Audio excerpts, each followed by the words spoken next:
Lo dijo en la primera hora.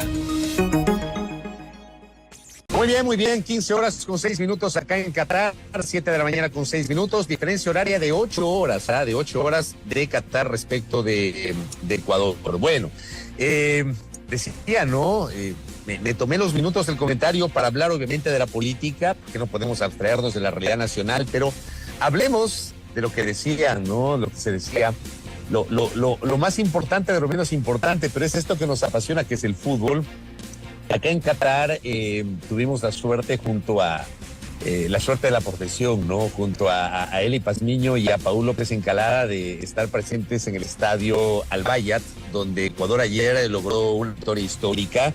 Sí, habrá gente y yo he estado leyendo algunos mensajes en las redes, ¿no? Gente que le resta valor a la victoria, que Qatar no más es, que ya se vienen los dos partidos más fuertes, que Países Bajos por un lado, que Senegal, que no sé qué. Bueno, hay que aquilatar cada victoria. Primero, estar en un mundial no es sencillo. Miren ustedes cuántas décadas, cuántos mundiales tuvieron que pasar para que Ecuador logre por primera vez su clasificación hacia Japón-Corea 2002. O sea, démosle el valor que corresponde, sin que eso signifique ser exitista ni triunfalista, ni mucho menos, pero hay que disfrutar las victorias. Hay una frase del Pacho Maturana que siempre yo destaco, ¿no? Los triunfos y las derrotas deben durar 24 horas y estamos dentro de ese ámbito. Dicen que Fernando Carrión tiene problemas para conectarse, pero no el querido Esteban Michelena. Ya le veo al Miche. Esteban Michelena, escritor, periodista, futbolero, nacionalófilo, ecuatoriano. Querido Miche, ¿cómo estás? Buenos días, Fabricio. Muy contento de verte también. O sea, me alegra que estés disfrutando el Mundial, una hermosa experiencia periodística para ti, motivo por el cual recibo mis felicitaciones. Gracias por esa salutación. Le pedí a Belkis que no se me haga, que no se me salga de la entrevista, porque ella dice, yo no sé de fútbol. No, Belkis también tiene que participar. A ver, Belkis, ¿sí viste el partido ayer, no? Me imagino. Vi el partido y sin saber mucho de fútbol, a mí en lo personal me pareció, y yo lo comentaba con alguien, me pareció que Ecuador jugó lindo. Esa fue mi apreciación. Ahora, con quien yo comentaba esto, me decía, sí, pero quizá también Qatar quizá jugó muy malo, es muy malo. Entonces por ahí me quedó esa duda. O sea, yo digo, ya lo vamos a conversar con Esteban, a mí me parece que los primeros 30 minutos de Ecuador fueron superlativos. ¿Cómo le viste a la tricolor Esteban Michelena?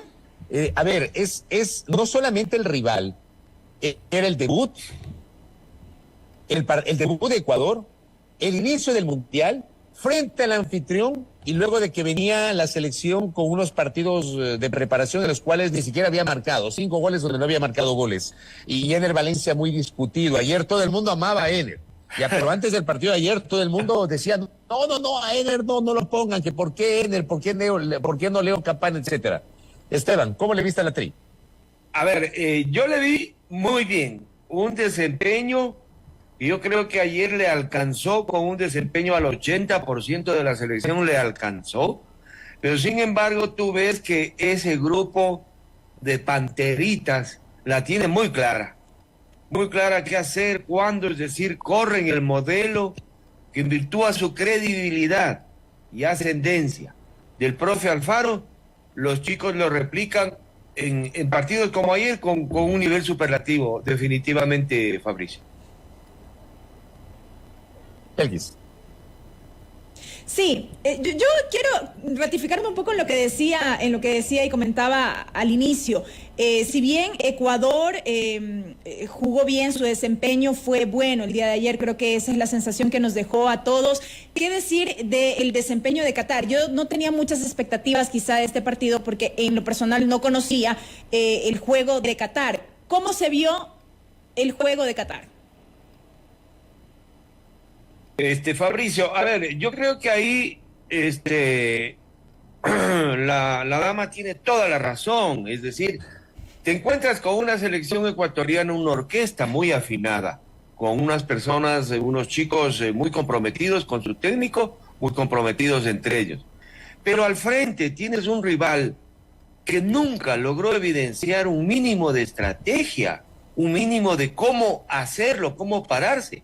no sabían para dónde salir corriendo en cierto momento, un mediocampo casi ausente, y más bien tuviste jugadores muy rudimentarios, pegadores incluso, aunque yo creo que los golpes que les dieron a los chicos nuestros eran más consecuencia de esa forma tan rudimentaria, tan antigua de jugar al fútbol. Entonces, Ecuador no tuvo al frente un rival que le acose, que le asedie, y pudo correr su modelo, su estrategia, sus propias virtudes se expresaron de mayor manera, porque arriba, al frente, no tenías un rival que te ponga en dificultades, no hubo. El destape de Ener, de Superman, qué lindo por él, porque debe ser muy duro venir soportando las críticas públicas a nivel mundial, en este caso, por su desempeño, y sin embargo ayer mostró esa maestría. O sea, mira la forma en que patea el penal, es de terror lo que hace, porque tú le ves guapear, o sea, estaba tan seguro de hacerlo, que lo hace guapeando de chévere, de bacán, y convierte el penal. Eso quiere decir que el señor estaba emocionalmente muy fuerte, tuvo las oportunidades y esta vez las hizo de una manera hermosa. El cabezazo puesto al poste, o sea, no son cosas fáciles de hacer. Y sí, en todo ese entorno que tú señalas, Fabricio, pesa enfrentarte al anfitrión.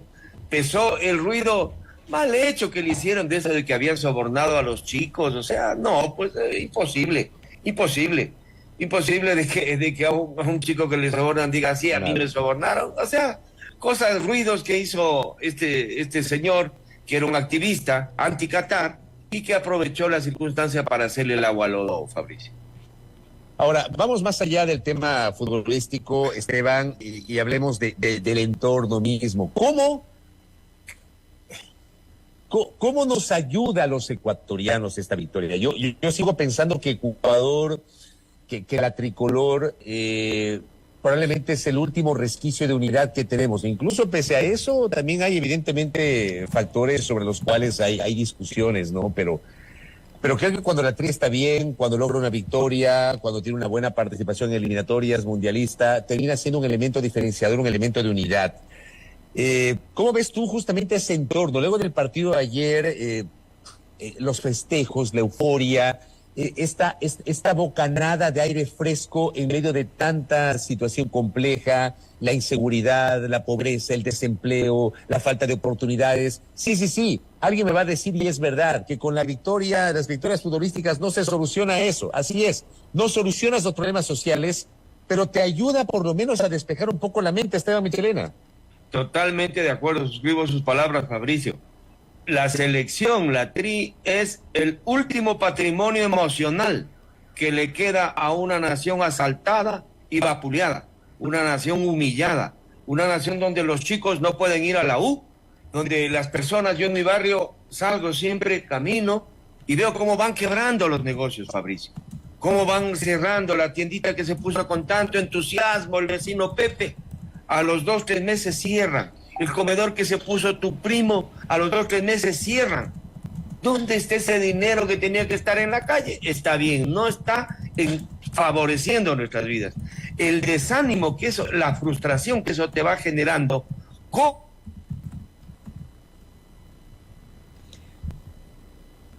Se nos interrumpió la comunicación con Esteban Michelena, sí, se quedó congelado. Pero mientras tanto... Pensé que era mi internet. No, pero mientras tanto, quiero aprovechar para saludar a Fernando Carrión, escritor y sociólogo, quien ya está conectado con nosotros, ha podido superar estos problemas de conectividad. Fernando, buenos días, bienvenido. Buenos días, muchísimas gracias por la invitación. Sí, desgraciadamente mi celular marchó y entonces hemos hecho una entrada por internet, mi email, así que estoy listo. Muchísimas gracias. Muchas gracias, señor arquitecto Fernando Carrión Mena, hermano del diplomático y del periodista, entre otros. Bueno, ¿cómo vivió Fernando Carrión Mena la victoria de la tricolor y qué valor social encuentra usted a lo que ocurrió ayer acá en Qatar, arquitecto? No, con mucha emoción. Encontrar algo positivo durante este último tiempo no es fácil.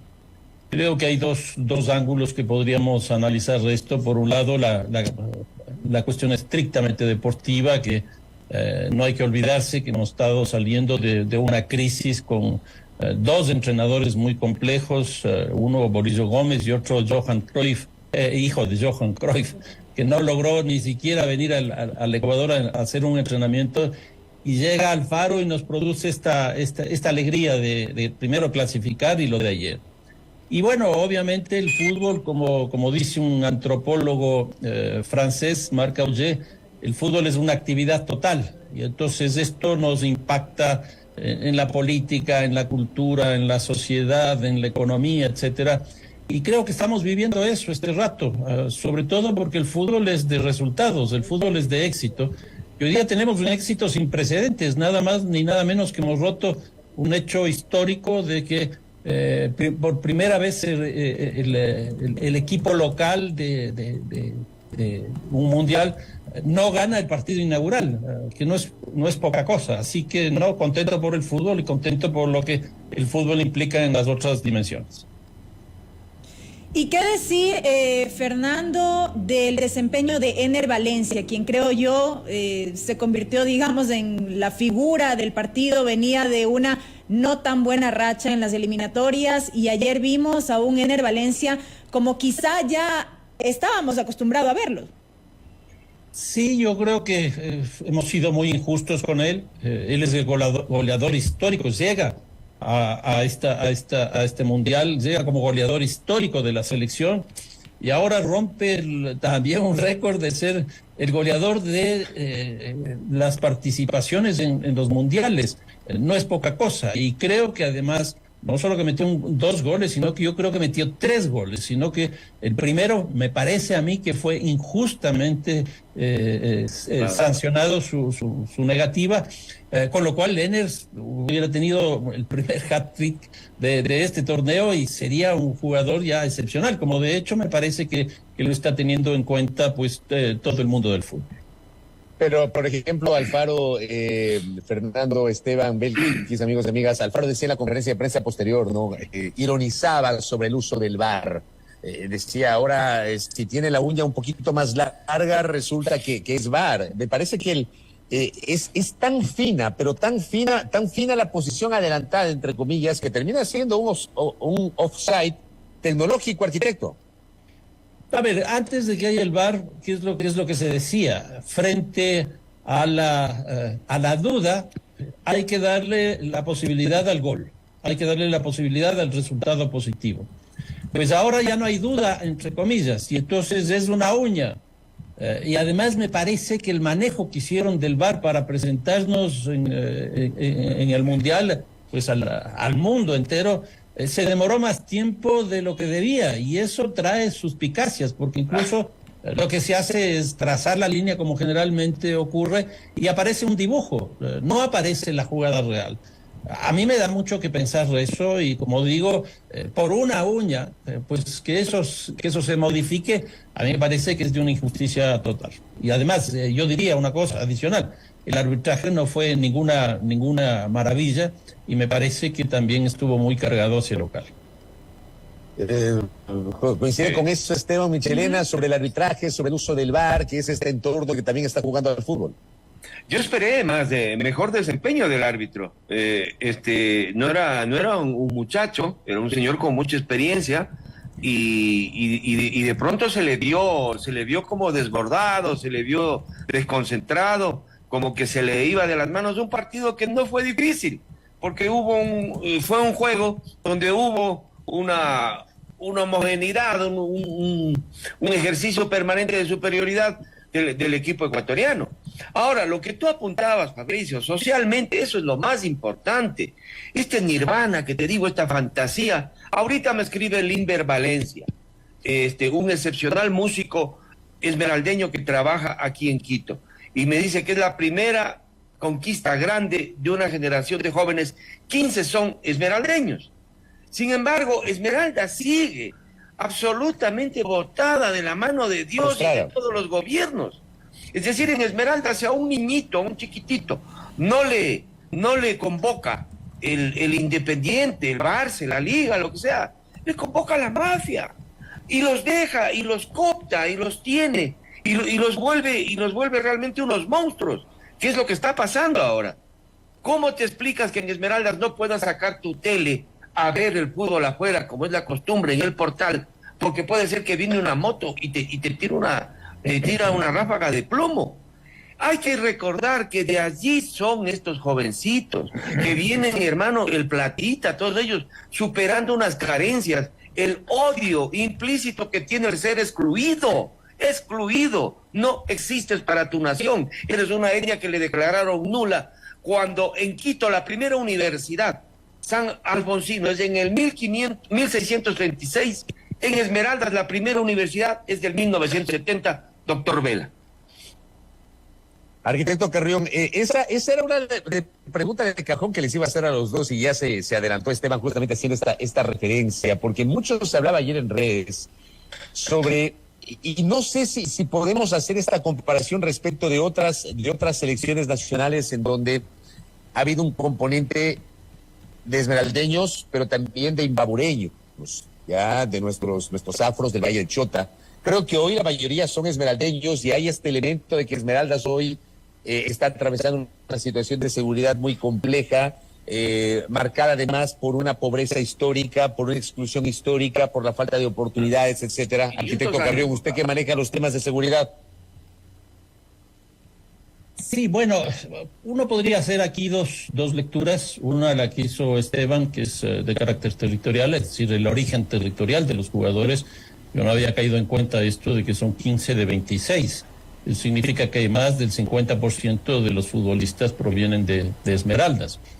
Una provincia que hoy día está con una tasa de homicidios del 62 por 100.000 habitantes. Esa es la tasa más alta que por lo menos yo recuerde que haya existido en el país en alguna provincia.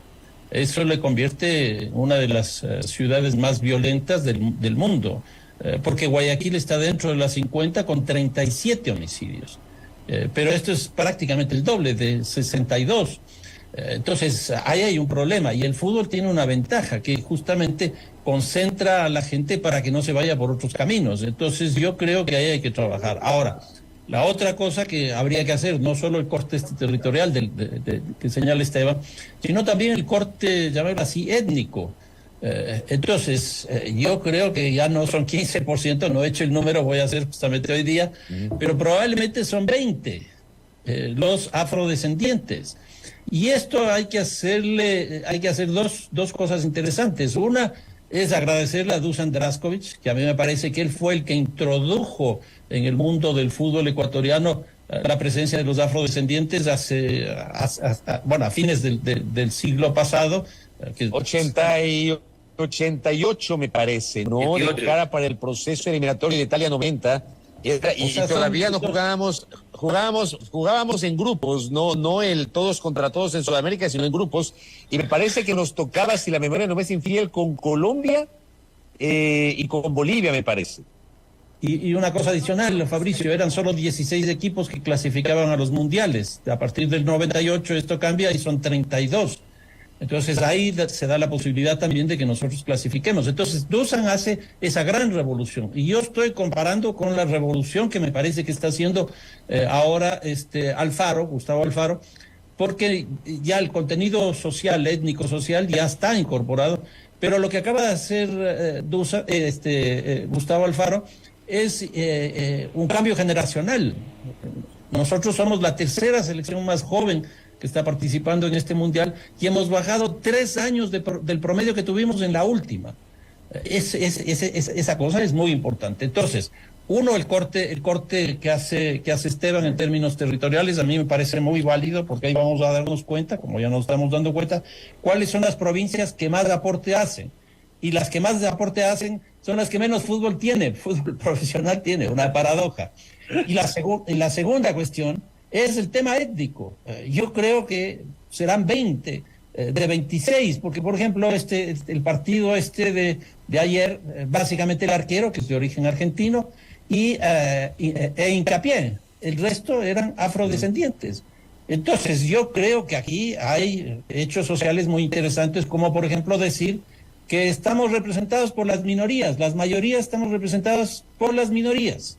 ¿Por qué? Porque el pueblo afrodescendiente es 7.4 según el último censo, 7.4% de la población. En otras palabras, el 93% no es afrodescendiente y sin embargo esta selección de minoría nos ha representado a todos. Ahora, lo que me dice María Paz Mejía, que ese momento me escribe también ella, que es futbolera, pelotera, etcétera. ¿Qué dice? Me manda un par de mensajes, me dice Pasita, que Luigi Colina hablando 2 días atrás de que la sanción de offside iba a ser mucho más rápida y nos hicieron esto ayer, sumando a las palabras del arquitecto, dice. Y por otra parte, sobre Daskovic, nadie dice que Dusan se fijó en futbolistas de otras razas por el portento físico. Decía Dusan que era más fácil enseñarles a jugar si eran atletas. Dije, un ejemplo tal vez Raúl Guerrón, que no es que era un dechado de virtudes con la pelota, pero era un jugador que corría mucho, Esteban. No, sí, eso fue así. Draskovic fue el que digamos oficializó, institucionalizó la presencia de los negros queridos en el fútbol. Sin embargo, esto hay que remitirse, Fernando, a lo que hace el Club Deportivo El Nacional. Cuando se funda en su carta fundacional está dar oportunidades calificadas para el desarrollo deportivo en todo el país, especialmente en Esmeraldas. En Nacional se ve la primera irrupción de ese Black Power, hermano, que tenía gravísimas limitaciones a la hora de salir a jugar de visitante. Ha sido un aprendizaje muy duro del Cielo Villafuerte a lo que está haciendo ahora Ener o Platita. Ha pasado largos años donde esa misma raza se ha ido superando en sus conflictos. Cada vez hoy es menos, no creo que esté resuelto, pero cada vez hoy es menos escándalos de borracheras, de cosas, de fugas de las concentraciones. Los muchachos se han profesionalizado al nivel de lo que configura la única oportunidad que tienen en su vida para salir adelante. O sea, si tienes un chico talentoso, la familia lo primero que sueña y anhela es que vaya a un club de Quito, que lo prueben. Acá pasan hambre, llegan de zapato prestado y sin embargo desde allí se superan y logran lo que están logrando. Entonces yo creo que el ejemplo que dan, como decía Fernando, una minoría absolutamente excluida, y eso hay que subrayarlo, porque ahora que está todo lo que está ocurriendo en Esmeraldas, pronto va a quebrar la estructura turística de Esmeraldas.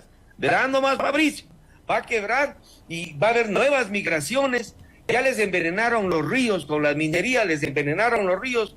Cientos de familias de negros salen primero a Esmeraldas, luego a Guayaquil, enriquecen o engrosan, digamos, los cinturones de miseria. Y ellos no saben trabajar porque son pueblos recolectores, son pueblos que no han sido educados. Esmeraldas no tiene una escuela de suelda industrial, pues. Ya se han llevado a la refinería creo que 3 veces, pero Esmeraldas no tiene una escuela de oficios. Por Dios, háganles soldadores, háganles fontaneros, pero díganles, excluyanles. Digan, oye muchachos, a ver, aquí se hace así, no solo el fútbol. Venga, pero no, hay una distancia, un abandono que es cruel, Fabricio. Sin duda, y son cosas de las cuales hay que hablar. Yo les quiero agradecer a los dos por estos pocos minutos que han tenido para conectarse con nosotros y compartir con la audiencia sus impresiones sobre lo que nos dejó el partido de ayer. En 10 segundos, Fernando Carrión, ¿qué aspira que pase hoy entre Países Bajos y Senegal? Yo creo que ese es un partido clave para nosotros. Me parece que lo que nos conviene... Empate. No, yo creo que nos conviene que gane Holanda para ver la posibilidad de que se quede Senegal, precisamente. Porque el partido de ayer nos da la situación hoy día que es única en las historias de los mundiales del Ecuador. Somos primeros de los 32 equipos. Somos el más goleador de todos los equipos. Tenemos la mejor defensa de todos los equipos. La valla menos vencida. Y la menos vencida, invictos. Ojalá dure. Ahora, claro, yo creo que nos conviene que gane Honduras. Esteban, que gane, Países Bajos. Esteban, en 10 segundos. Yo diría que coincido con lo que dice Fernando, que se vaya decantando el grupo, coger a una selección de Senegal más presionada. Muy difícil que sea Holanda la que no va al baile. Entonces, si ya estoy yo vestidito y en primera fila para entrar a la disco, de una vez que se arreglen entre ellos, y el que se arreglen entre ellos sería que Senegal llegue ya disminuido porque aquí Correcto. si Ecuador dio un paso gigante ayer, hoy lo dará Holanda. O sea, Holanda no se va a quedar a esperar a definir con los sudamericanos ver si entro o no entro. No, pues ellos tienen que Veamos qué asegurar pasa. su paso. Veamos qué pasa el día de hoy. Esteban Michelena, te envío un abrazo a la distancia. Arquitecto, No, de igual igualmente para manera. usted. Gracias. Muy Con amable. cariño Gracias. y Muy muchas amable. bendiciones, hermano. Gracias. Felicidades. Gracias. Gracias al arquitecto Fernando Carrión Meda y a Esteban Michelena, que ha estado conectado con nosotros. Belkis Sánchez, estamos cerrando el breve espacio de noticias de hoy. No se olviden, el resto de la semana no tendremos a primera hora. Estaremos conectados en el contexto con Carla Arcentales Belkis. Así es, Fabricio, no hay tiempo para más. Ya vienen nuestros compañeros de Sono Deportes con nosotros. Ha sido hasta este momento. Gracias por habernos acompañado aquí en La Primera Hora. Chao. Primera plana. Todas las noticias, todas las voces.